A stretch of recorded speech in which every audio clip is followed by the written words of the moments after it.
बापू के खिलाफ साजिश।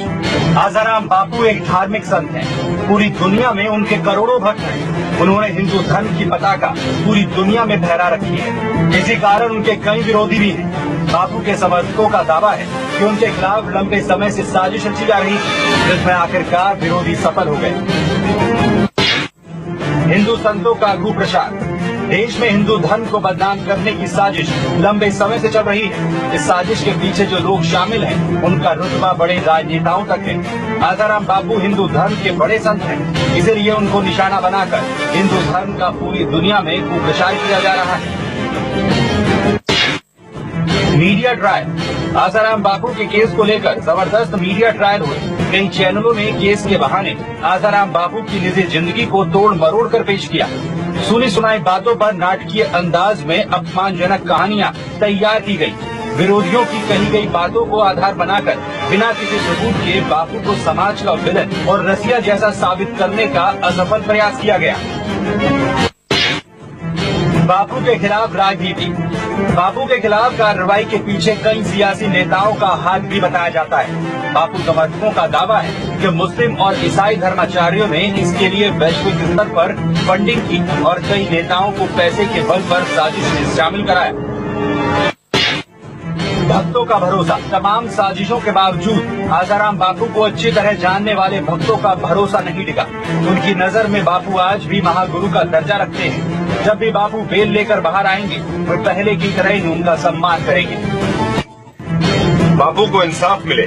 आसाराम बापू के मामले की जांच में कई गड़बड़ियां हुई हैं। मीडिया के दबाव में साजिश रचने वाले लोगों की पूरी तरह पड़ताल नहीं की जा सकी, जिसके कारण कोर्ट को भी इंसाफ करने में दिक्कत आ रही है। इसके लिए बुजुर्ग बापू को जल्द से जल्द इंसाफ दिलाना जरूरी है। समर्थक लगातार इंसाफ मांगे। पूरी दुनिया में फैले आसाराम बापू के समर्थक वैसे तो लगातार इंसाफ की मांग को लेकर धरना प्रदर्शन कर रहे हैं, लेकिन एकजुट होकर अपनी बात रखना जरूरी है। आखिरकार इंसाफ मांगने में कोई बुराई नहीं है। मीडिया ट्रायल बंद हो। आसाराम बापू के खिलाफ मीडिया के एक हिस्से में अनाप शनाप आरोप चल रहे हैं। बापू के खिलाफ साजिश रचने वालों ने विज्ञापन आदि में पैसा खर्च करके ऐसे मीडिया हाउसों को एक तरह से खरीद लिया है, लेकिन उनको कोई हक नहीं बनता कि राष्ट्र के इतने बड़े संत का अपमानजनक मीडिया ट्रायल किया जाए। आरोप लगाने वालों को सद्बुद्धि आए। बापू के खिलाफ झूठा आरोप लगाने वाली लड़कियां किसके दबाव में है, ये तो नहीं पता, लेकिन उनके समर्थक यही दुआ कर सकते हैं कि इन लड़कियों को सद्बुद्धि आए और वो पाप में भागीदार बनने से बचें। बापू के भक्तों में रोष। आसाराम बापू को 1 साल से बेल न मिलने से उनके भक्तों में भारी रोष है। देश दुनिया में बापू के करोड़ों भक्त भारी गुस्से में। नई दिल्ली में भारी बारिश के बीच भी हजारों भक्तों का विरोध प्रदर्शन बताता है कि उनमें कितना गुस्सा है। साजिश की आशंका गहराई। रेप के मामले में तहलका के संपादक तरुण तेजपाल को जमानत मिल गई। बड़े बड़े घोटालों के आरोपियों को जमानत मिल चुकी है, लेकिन बावजूद इसके बापू को जमानत नहीं मिल पाई।